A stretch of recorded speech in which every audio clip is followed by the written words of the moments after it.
નમસ્કાર વાલા વિદ્યાર્થી મિત્રો, કેમ છો? મજામાં ને? આજે આપણે અસાઇનમેન્ટ દ્વિતીય પરીક્ષા માટે જે છે એ જોવાના છીએ. ધોરણ 9 સામાજિક વિજ્ઞાન વિભાગ બીનું ચેપ્ટર નંબર 8 આપણે જોવાના છીએ. વિડીયોને લાઇક, શેર અને સબસ્ક્રાઈબ કરવાનું ભૂલતા નહીં. વિડીયોને એન્ડ સુધી બન્યા રહેજો. આપણી વિજ્ઞાન વિષયનું, ગણિત વિષયનું, સંસ્કૃત દરેક વિષયનું સોલ્યુશન આપણી યુટ્યુબ ચેનલ પર તમને મળી જશે અને એ પણ કમ્પ્લીટ સોલ્યુશન સાથે, બરાબર, જવાબ સાથે મળી જશે. તો વિડીયોને દરેક વિડીયો જોઈ લેજો જેથી કરીને તમને પણ ખબર પડે. તો ચાલો આપણે પ્રકરણ નંબર 8નું જે 5 પ્રશ્નો છે તેનું સંપૂર્ણ સોલ્યુશન જોઈ લઈએ. તો વિદ્યાર્થી મિત્રો, અહીં પ્રશ્ન નંબર 1 અહીંયા પહેલો આપેલો છે કે ભારતના આમુખમાં કયા કયા આદેશો જણાવવામાં આવ્યા છે. તો અહીં વિદ્યાર્થી મિત્રો જવાબ તમારો રહેશે ભારતના આમુખમાં નીચે મુજબના જણાવેલ આદેશો નીચે મુજબ છે. પહેલું છે ભારતને સાર્વભૌમ સામ્રાજ્યવાદી બિનસાંપ્રદાયિક લોકશાહી અને પ્રજાસત્તાક તરીકે સ્થાપિત કરવો. દેશમાં સામાજિક, આર્થિક અને રાજકીય ન્યાયની સ્થાપના. વિચાર, વાણી અને માન્યતાની અભિવ્યક્તિઓની સ્વતંત્રતા. ધર્મ અને ઉપાસનાની સ્વતંત્રતા. વ્યક્તિના વિચાર માટે દરવાજા અને તકની સમાનતા. વ્યક્તિના સર્વાંગી વિકાસ માટે ગૌરવની સ્થાપના તથા રાષ્ટ્રની એકતા અને અખંડિતતાને સુદૃઢ કરે એવી બંધુત્વની ભાવના.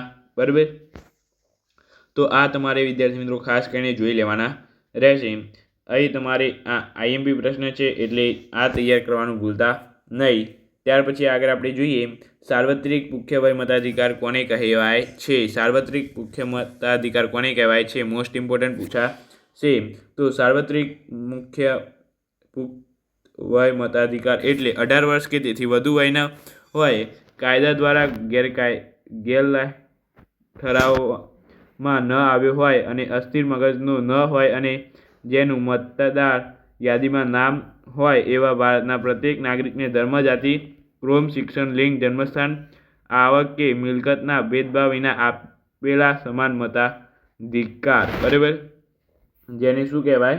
સાર્વત્રિક મુખ્ય વય મતાધિકાર કહેવામાં આવે છે. બરાબર, તો આ તમારે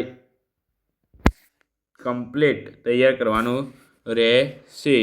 ત્યાર પછી આગળ જોઈએ 3 નંબરનો પ્રશ્ન છે એકીકૃત ન્યાયતંત્ર એટલે શું? તમારે ચોપડીમાં કંઈ અલગ એટલે કે તમારે ગ્રાઇડમાંથી અલગ હશે અને અહીંયા અલગ પ્રશ્ન છે. બરાબર, તો આમાંથી તમારા ચોપડીનો ક્વેશ્ચન છે એટલા માટે, બરાબર, ચોપડીનો જવાબ છે અહીંયા એટલા માટે. ગ્રાઇડમાં તમારે બહુ મોટો આપેલો છે માટે એકીકૃત ન્યાયતંત્ર એટલે શું એટલું જ આપણે અહીં સ્પષ્ટ કરેલું છે. વધારાનું બાકીનું આપણે કટ કરેલું છે. તો અહીં છે એકીકૃત ન્યાયતંત્ર એટલે એવું ન્યાયતંત્ર જેમાં દેશમાં તમામ ન્યાયાલય એક જ શ્રેણી અને એક જ નિયંત્રણ હેઠળ કાર્ય કરે છે. આ પદ્ધતિમાં સર્વોચ્ચ અદાલત સર્વોચ્ચ અધિકાર ધરાવે છે અને નીચલી અદાલત તેનો નિર્ણયને અનુસરે છે, જેને એકીકૃત ન્યાયતંત્ર કહે છે. બરાબર, આટલું લખશો તો 100% 2 માર્ક્સ પૂરેપૂરા તમને મળી જશે. તો તમારે આ પણ આઈએમપી ક્વેશ્ચન છે, ખાસ કરીને આ પણ જોઈ લેવાનું રહેશે. ત્યાર પછી આગળ આપણે 4 નંબર કારણ આપો.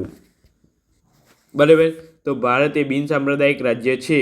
તો અહીં તમારે આનું કારણ આપવાનું રહેશે. ભારત એ બિનસાંપ્રદાયિક રાજ્ય છે, સમજાવો, કારણ આપો. બરાબર, આ તમારે 100% પૂછાશે વિદ્યાર્થી મિત્રો. આ પણ આઈએમપી છે. તો ખાસ કરીને વિડીયોને જોઈ લેજો અને આનું સમજી લેજો અને થોડું પણ કટ કરતા નહીં.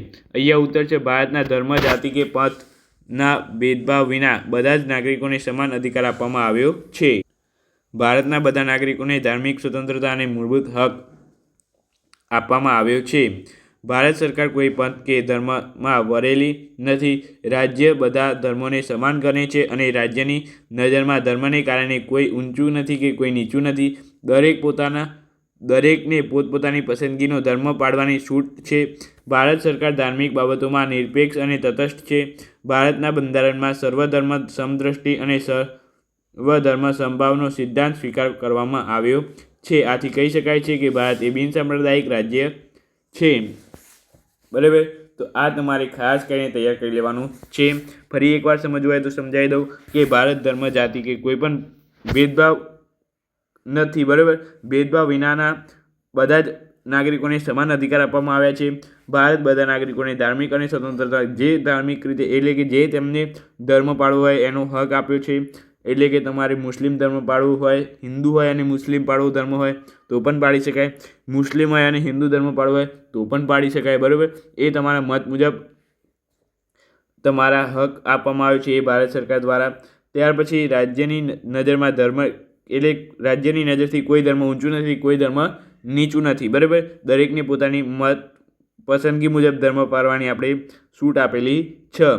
ધાર્મિક બાબતમાં નિરપેક્ષ અને તટસ્થ છે. ભારત સરકાર ધાર્મિક બાબતમાં નિરપેક્ષ અને તટસ્થ છે. એટલે બરાબર, એટલે કે આમ કહે છે કે કોઈ પણ બધા જ ધર્મ ભારત સરકાર માટે એક સમાન છે. બરાબર, ભારતના બંધારણમાં સર્વધર્મ અને સમદ્રષ્ટિ સમભાવ સર્વધર્મનો સિદ્ધાંત સ્વીકાર કરવામાં આવ્યો છે. એટલે બધા પ્રત્યે સમાન આદર અપનાવવાનો સિદ્ધાંત સ્વીકાર કરવામાં આવ્યો છે. આથી કહી શકાય કે ભારત એ બિનસાંપ્રદાયિક રાજ્ય છે. ત્યાર પછી લાસ્ટ એક ક્વેશ્ચન છે, પારિભાષિક શબ્દો સમજાવો. બરાબર, તો અહીં તમારે છે સંસદીય પદ્ધતિ યાદ રાખજો.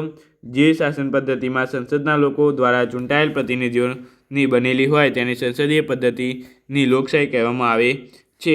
સંસદીય પદ્ધતિની લોકશાહી શાસન પદ્ધતિઓનો એક પ્રકાર છે. ભારતમાં સંસદીય પદ્ધતિ લોકશાહી છે. યુએસએમાં પ્રમુખ પદ્ધતિની લોકશાહી છે. બરાબર, આ પૂછાશે હેતુલક્ષીમાં તો ખાસ કરીને યાદ રાખજો. સંસદીય પદ્ધતિ યાદ રાખી. હવે કેન્દ્ર યાદી પદ્ધતિ જોઈ લઈએ.